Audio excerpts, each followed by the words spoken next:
Hello, ladies and gentlemen. My name is Kurt, and welcome back to Far Lands or Bust. Today is episode 569.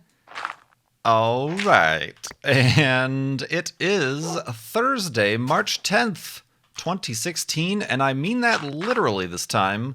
It is literally Thursday, March 10th, 2016 for both me and perhaps you, because I'm recording this on Thursday, March 10th. Running a little bit behind schedule, Wolfie. Quick, let's get moving. We gotta make up some time. Yesterday was a bit of a busy day for the stream a weekday. We did another Eidolon stream, but prior to that, my time was taken up by transferring all my notifiers and donatifiers and subscribifiers stuff on Twitch from Stream Pro to Twitch alerts. Long story short, that's what happened. That is the long story that has been made short. If you have been following my Twitch streams, then you know what I'm talking about. So I didn't get a chance at all to record Far Lands or Bust yesterday. So today will be a true test of the dual computer setup, being able to, once I am finished with this recording, pop it over to the old computer, set it up, edit, render, and then pop back to the new computer and start streaming, because it's still stream a weekday, and we've got to do Throttle Thursdays or whatever we're calling it. So yeah, hopefully that works out all right. Not at all stressed out or anything, my friends. But yeah, Far Lands or Bust, episode 569. I appreciate everybody's warm reception to the previous episode for the 5-year-ish anniversary of the series. It appears as though my YouTube comments, or the ability for fans, you, to leave YouTube comments on any of my videos, returned at that time. So, hooray! Everything I mentioned in that episode about the comments not working is now nullified. So it looks like the comments are back up and running. Still got some problems on the back end of YouTube stuff. I heard back from them. They say, oh, it's definitely on our end. Well, I already knew that, but thank you for the update, and they're apparently working on it. Who knows? I'm not holding my breath. I am holding my breath, however, segue, for our Child's Play charity fundraiser. We are up to $23,630.22, 39% of the way to our $60,000 goal. At $60,000 is when I finally press F3. I have not pressed F3 since last May. Last May we pressed F3 and we were 2.266 million blocks from spawn. So who knows how far we've walked since then. And we won't know until we raise that $60,000 for Child's Play charity. FarLandsOrBust.com is where you can donate to that. Or you can actually just go directly to FarLandsOrBust.com/donate. And it'll just take you right directly to the form. And you can forego the whole formality of finding and pressing the donate button on the homepage. A little bit of a shortcut there for you, in case you were wondering. And yeah, they help get toys, books, games to kids in hospitals around the world. And I have a proposal. I often have problems coming up with proposals. Porpoises? Dolphins? What? Proposals for, trying to encourage donations or whatever. But, I don't do the stunts. I don't say, oh, I'm going to... whatever, jump out of a plane if we get this much, or whatever. That's a little bit extreme, but I rarely do that. I did the Jason Statham initiative. I did the Kurt J. Tat initiative, which is going to come to fruition in April, it's looking like. And I've got a new one. For you. Trying to get us to $30,000. That's 50%, obviously, of our way to our $60,000 goal. Math, I do it in my head sometimes. If we can get to $30,000, which is no small feat. This is a pretty big feat. There's a lot of feet going on here. Big, stinky feet. $30,000. Like I said, we're at $23,600. If we can get to $30,000 by the end of the month, by the end of March, stream a weekday, then Far Lands or Bust Fridays will continue. Will continue as an installation on Twitch, as a weekly installation on Twitch. That is Friday. I, on Twitch, record that episode, that Saturday's episode of Far Lands or Bust live on Twitch, which is what we've been doing here during Twitch Stream a Weekday in March. So get us, by the end, we've got more than half a month to do this. By the end of March, March 31st, it's a long month, my friends, plenty of time. Get us to $30,000, and this new tradition shall continue. In addition to Twitch Tuesdays, which is already something that's become a tradition, Farlands or Bust Fridays on Twitch live will continue. Remember, farlandsorbust.com. I'll just send you straight there. farlandsorbust.com/donate is where you can donate. Any amount helps both, obviously, us get to our little goals here, but also helps get those toys, books, games to kids and hospitals around the world. I mean, even like $1 will buy a mobile app for a communal iPad or tablet or something that a hospital has that they give to kids in waiting rooms or when they're getting treatments for something or in their hospital rooms or whatever. So please do such things as these, and I will do such things as those. I'm looking forward to seeing the response to this. I'm personally excited about these little ideas and milestones I come up with. So yeah, $30,000. Let's go there. Let's go there and do that. Oh man. I feel like I'm rushed, because I'm like, I got to get this episode up. But that's not going to make the game, the 3 days of Farlands or Bust, go any faster. That's not going to make the sun travel through the sky in any expedited fashion. Did I just invent a word? I just invented a word. Congratulations, Capital of A, Cactus. That was the first time he's ran into a cactus in quite a while. Yeah, so the comments are back. I mentioned that. We're continuing with Stream a Day stuff. Probably by the time this gets up, it'll probably get up a little bit late, obviously, but by the time this gets up, I'm gonna probably say that the Stream a Day thing for Thursday is probably over. So hopefully y'all have been enjoying that. I've got an episode or 4 episodes, four more episodes of Eidolon coming up that we recorded yesterday in Wednesday's stream. Crazy sheep. Jumping off a distance and taking damage there, you crazy guy. He was momentary pink sheep. Ooh, look at that cactus. That cactus is on top of the world, or at least on top of that hill. Easily amused. Yeah, let me just jump right into some questions. Of course, when you do donate to help us get to our $30,000 goal by the end of the month, and overall $60,000 goal, you can leave a question in the comments of that donation, and I will get to it in a future episode of Farlands or Busts. Woo! Sorry. I'm like, oh, that's interesting, a little shark fin or whatever, but then we come over here and we got a pillar, a floating pillar of justice. Let me get to some questions here that people have already asked. Last week, during last week's Flob Fridays, I got a question that I really didn't answer very well, so I feel like attempting to answer it again now that I know what it's about. It was from an anonymous donor, but they asked, perhaps more than any other YouTuber, discuss the untested long-term nature of your industry, speaking of YouTube. And I think they're framing this question in, it doesn't seem like perhaps this YouTube thing is something you're going to be able to do for decades and decades. If it fails,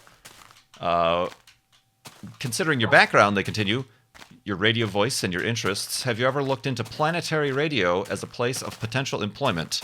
I've now understood what planetary radio is. It is the podcast of the Planetary Society, which is a non-profit society. Kind of, I don't want to say activist. Activist is the wrong word, but they basically, currently headed by Bill Nye the Science Guy. Its Planetary Society was started by Carl Sagan and others to further the goals of planetary solar system exploration. Not so much in regards to simply astronomical and telescopic, but more, they promote like the Mars rovers and the Cassini missions to Saturn and the New Horizons mission to Pluto and things like that. The little sundial, and color calibrator on the Mars rovers is the Planetary Society sundial. and color calibrator on the Mars rovers from NASA. So they have a website, they have blogs, and apparently they have a podcast, Planetary Radio. That would be cool, but I don't think I have. I have perhaps the quote unquote internet broadcast background, but I don't have the science background. Though the people who are at the Planetary Society are typically past or current astronomers, people in the field. Well, Bill Nye the Science Guy, obviously science-related stuff, but also integrated into this and other things with science outreach. The one I can just think of off the top of my head is Emily Ladkwala, I think is her name. She's actually an astrophysicist, I think, or something. But she works for the Planetary Society now and follows all that stuff and does all those things. So yeah, I don't think I would particularly apply to Planetary Radio, but that got me thinking about something else, which I will get to in the morning.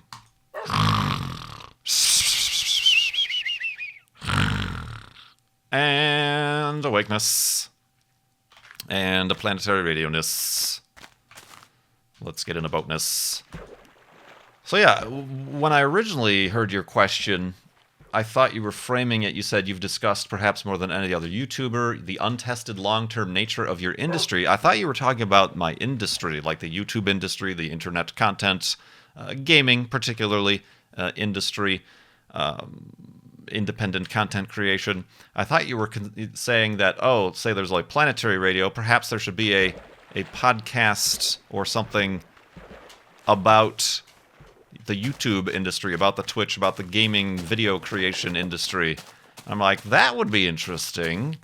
Again, I'm not a journalist. I don't have any experience with that sort of thing, which is another reason why I'm not entirely comfortable. I mean, a lot of YouTubers, Twitchers, whatever, will end up, say, going to conventions or going to big events where Microsoft or whoever is unveiling this, that, or the other. They go in the capacity of media or journalists, or they interview game developers at PAX. I've never been comfortable with that because I don't see myself as a journalist or as any sort of media in that regard. I feel like what I specifically do is more in the entertainment venue, and I really honestly have no interest in the journalism side of things, but I do see the necessity for it and the purpose of it. And I mentioned before, when I started to answer this question, I kind of mentioned that there is really no good kind of YouTube watchdog or media, and not just, I say YouTube kind of as a general sense, but that encompasses Twitch, that encompasses other video services, that encompasses YouTube networks, and just the quote-unquote industry as a whole. And even, I suppose it's good to be specific so we can stay within the realm of gaming content creation, but it could even include, vlog type stuff. It's all a little bit under the same umbrella. Kind of mentioned that there are a few like blog or news websites that are, Tube Filter is the only one that really comes to mind. But there are some other ones that kind of do online news. They tend to get a little bit more tabloidy, gossipy almost, and that is not the proper way to go about things. So yeah, I mean, I don't know.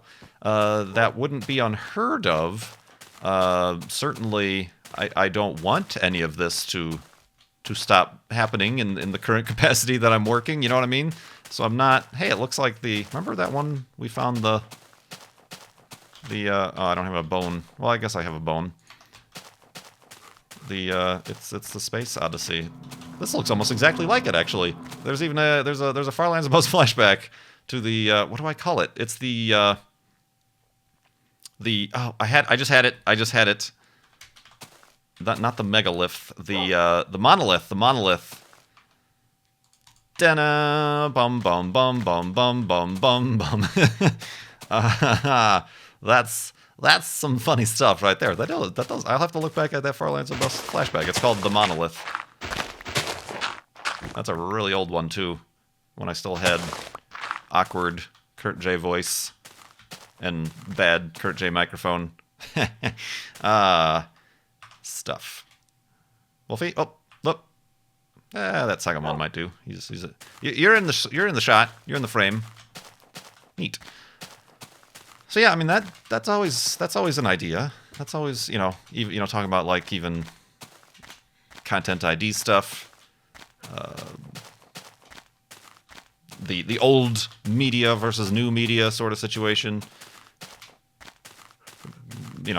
Tracking and following. Everybody's. I'm constantly asking, well, what the heck is happening with this Google Plus thing? Isn't Google Plus supposed to be removed from YouTube? There needs to be some sort of. There needs to be somebody asking these questions and then publishing their findings or whatever, But really, we're just depending and sitting around and waiting for YouTube to post something to their blog or Twitter or something is really all we're waiting for. So that just came to mind. That came to mind. And that's kind of the way I first accidentally interpreted that question, anonymous donor. But I do appreciate you waiting around for me to finally get the actual gist. Oh, I guess he doesn't attack snowballed pigs. Murder!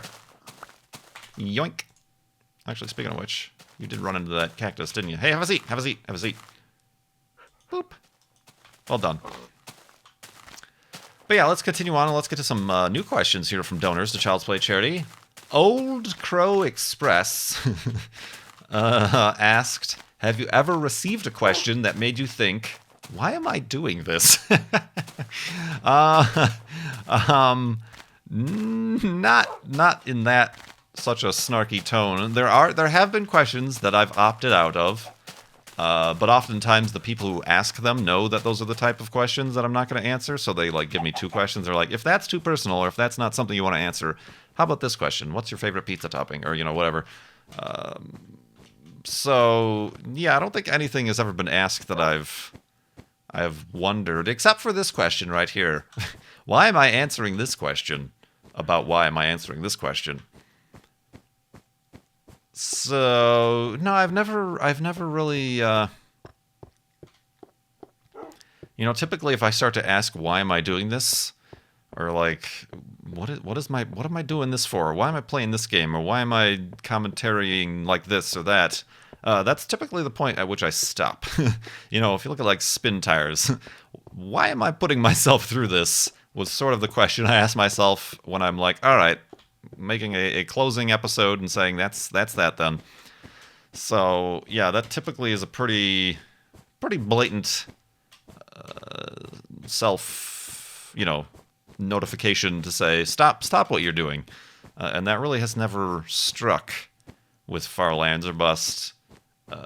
Specifically about even the questions or whatever, because I mean, even no matter what the question is, at least in order to ask the question, somebody had to donate to Child's Play Charity. So that right there is why I do this, and that's all the explanation that I need. So thank you, Old Crow Express. Old Crow Express for that question. Small batch. Here's one that I'm not sure why or how I'm going to answer it. What is your favorite version of King Kong? Are you a fan of the story? I can't quite say I've seen every version, or even that I know of every version, or that I have a favorite version. Careful, Wolfie. I'm not a particular fan of the story. Where did that cow just take damage? What did you do? Oh, did you jump into the tree leaves or something? That was weird. Oh, this guy fell. That's who it was. That's who it was. You're trapped down there forever now, my friend. Oh, right. I'll let you out. Be free, you crazy cow. Be free. Yeah, no, I don't know. I mean, there was the most recent adaptation with Jack Black. That one was weird. No, I don't have a favorite adaptation. I'm not a particular fan. I don't follow. I don't even know what the story is. There's been so many stories. varieties of the stories and versions and reboots. Like there was just on TV, and perhaps this is why you asked, but there was just on TV a version that had Jeff Bridges, like a very young Jeff Bridges in it. And I'm like, this is like the 70s or early 80s or something. It must have been made. I'm like, I had no idea that such a version existed. So, sorry, I'm not a King Kong, not really a big monster movie aficionado either. Didn't really ever know that much about Godzilla or any similar stories or whatever. Spooner79 asks, are you familiar with the Leave No Trace hiking philosophy? Yes, I am. It's more so like a law in a lot of places than it is a philosophy. But yeah, even similarly, there's the catchy take only pictures, leave only footprints is kind of another philosophy of hiking and state parks, national parks, at least in the United States. In a lot of state and national parks, it's actually like illegal to take anything, whether or not it be a rock or a plant or anything. It's against the rules, just like in most of the oceans, it's illegal to take like starfish or any sort of marine life out of the ocean. Obviously, there aren't, police squads checking everybody's pockets as they go in and out of the water. But yeah, I mean that I'm familiar with the philosophy. It's also, I've even recently, I didn't really even consider this, but at a place I went to, there were, I don't think it was a sign, I think it was in a brochure, but like, don't do that, the rock stacking. A lot of people around here really, and up in Sedona, tend to do, where you find a bunch of flat rocks or whatever, and you just stack them as tall as you can and balance rock balancing or whatever. There were a lot of signs that say don't do that, even, because it's, you're in this natural environment, and suddenly there's all these stacked rocks with people placed, and it does spoil the naturalness of the environment, but it can also, you're changing the environment a bit. There are animals and other such wildlife that I don't know if they'll get confused by that sort of thing, but might throw them off. There are even things like mosses and bacteria and whatever that live on these stones that suddenly you're disturbing and adjusting and moving around, I guess. And I can agree with that. It's a little bit annoying to see a bunch of rocks stacked up. I just want to knock them over. Get messed up, son. But yeah. So yes, I am familiar and I subscribe. Let's go to sleep. And Wolfie, get out of that tree and continue in the morning.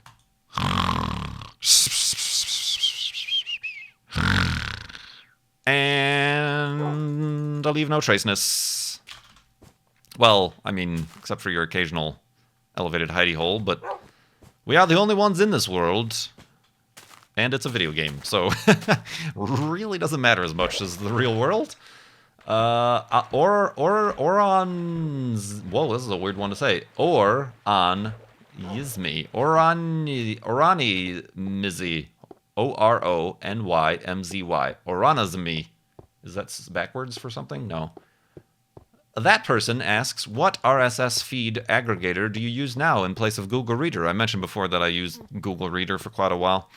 I've, since it's shut down, switched to Feedly, which is pretty good. Honestly, it might be even... Well, no, there was some stuff about Google Reader that I liked. Some of the organization, some of the pagination and flipping through nation-ish, and there was even ways to favorite. I don't know if there's any way to favorite a post in Feedly, because it really doesn't save. There might be that I just don't know. If I want to save a post, or if say I see a post on a gaming blog of a game I want to play, I just like email it to myself. But yeah, I use Feedly. I mean, it certainly has a lot better. Well, there really didn't exist back when Google Reader was around. It has a lot better it has a mobile app I generally, when I'm eating breakfast in the morning, that is my kind of morning paper, is I have it on my tablet, the Feedly app, and then I'm able to flip through and scroll through the headlines and then click on and view the various posts. They recently added a lot of RSS feeds will hide, they'll like give you the first paragraph or two and then say, read the rest at our site. They recently integrated into Feedly like a built-in browser so that you don't have to suddenly then open up Chrome and then go back and forth and switch the apps. So you can all view it within the same browser. It's not as functional. Sometimes things break in the Feedly in-app browser, but that's been helpful. So yeah, I use Feedly. It did at the time. I don't think it does because it doesn't exist anymore. It did at the time. It was easy to just integrate and transfer everything from Google Reader to Feedly. Like I said, I don't think that exists anymore because Google Reader doesn't exist anymore. But that's probably why I switched a couple years ago. Whenever that happened. So yeah, I use Feedly. Feedly. Kotar asks, I was wondering what exactly will happen should Wolfie unfortunately pass. Will you find another wolf, or will you continue the journey partnerless? Well, I don't know. I don't know. Wolfie doesn't know either.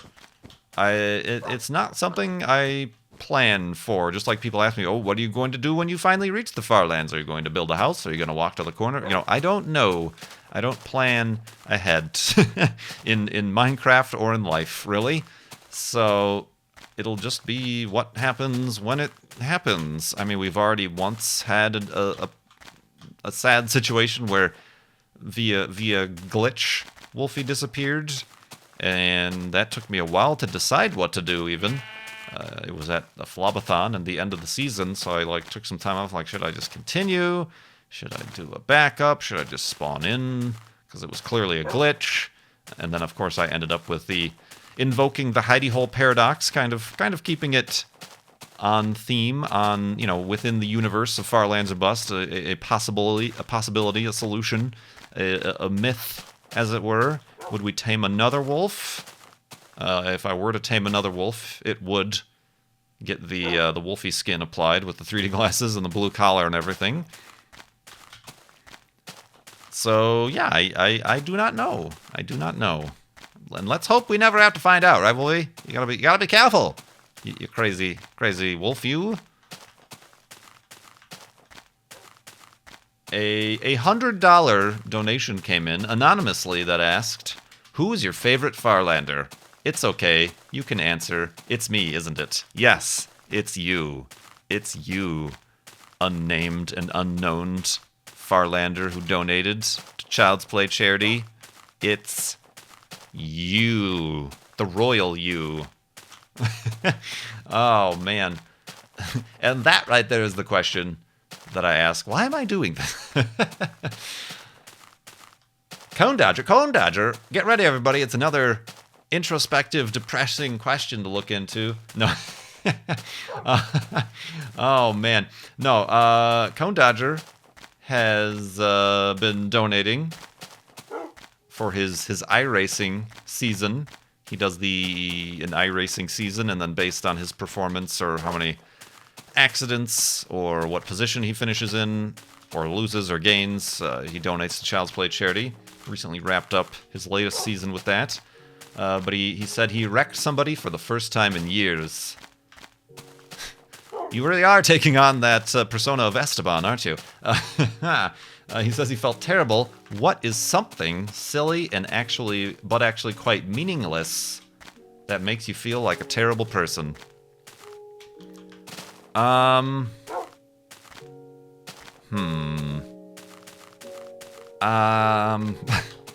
to think. I mean, I can think of actual terrible things that make me feel like a terrible person. My brain has no problem bringing those up at random intervals throughout every single day for the rest of my life. But meaningless and kind of, like stuff that you do that you're pretty sure that nobody else remembers, but it's still in your mind and is quite silly. Yeah, I'm trying to think. I'm trying to think back to my retail days, or something. I mean, I can think of plenty of things that like I was embarrassed about, but I'm trying to think like something I did that like I felt terrible about towards somebody else, but like it really, it doesn't matter, but I still feel terrible. What?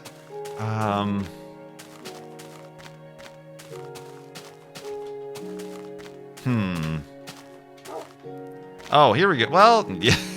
I was at a car show once. I used to go to car shows a lot. I'm actually trying to think of a way to get back. There's like, it's car show season. Get back to going to car shows around here. I've never been to one around Phoenix here.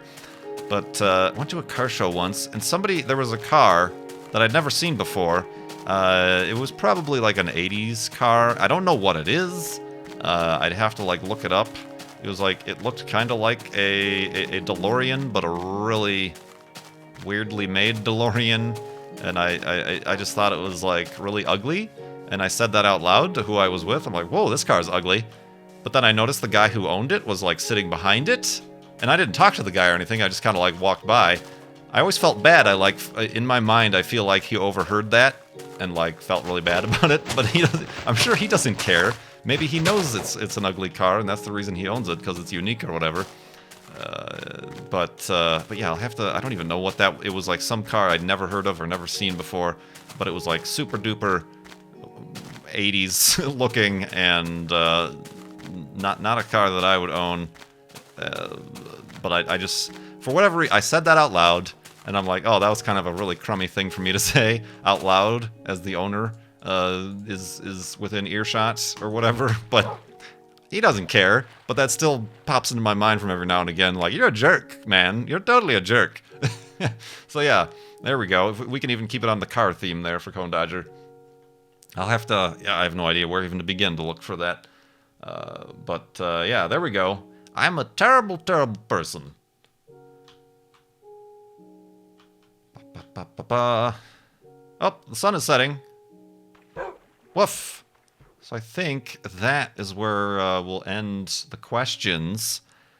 Hopefully I can transfer the files, put it into Vegas, and render it out, and get it up while it's still Thursday for at least the majority of us here in the United States. The United States. I could keep boating, but I really want to go through this very...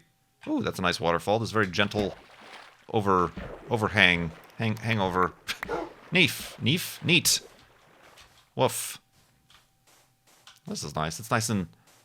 This looks realistic. Sometimes the archways in Minecraft are a little bit bizarre and sudden, like those handles we've seen, but this one actually looks like, there could have been some sort of erosive force coming through here and slowly eroding away. Perhaps these waterfalls and that other one on the other side have diverted and are now going around here. That's neat. I approve of this landscape. Let's see. Got a feeling there's a bunch of caves and sadness around here. If I had enough blocks... Well, let's actually go down here. Said if I had enough blocks, I'd just put a roof over this and call it a hidey hole. Hey, Wolfie. But let's actually... What was... Red Robin. Careful, Wolfie! Let's, see. I'm anticipating there's actually going to be a cave on the other side of this.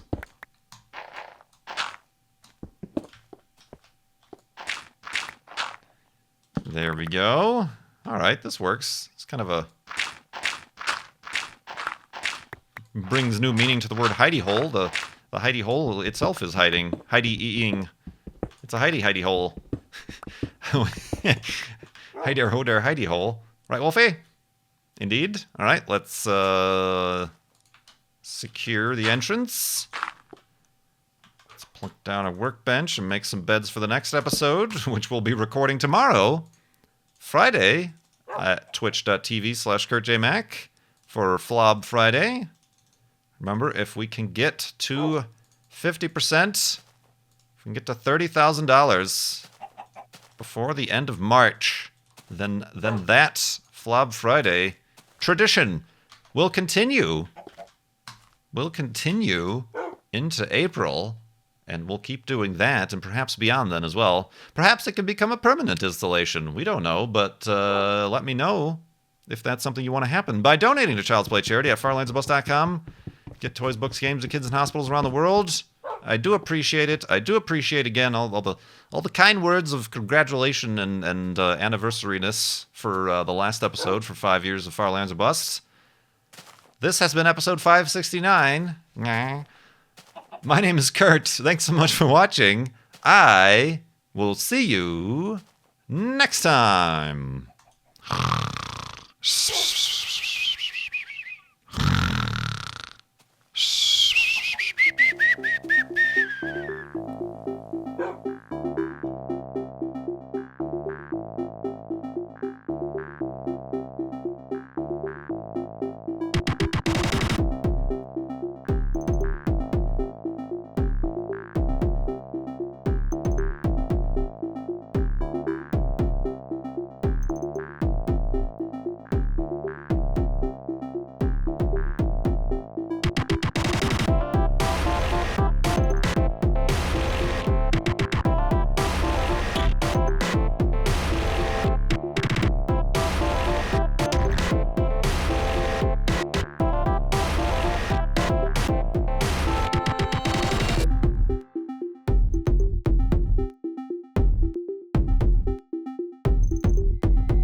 All right.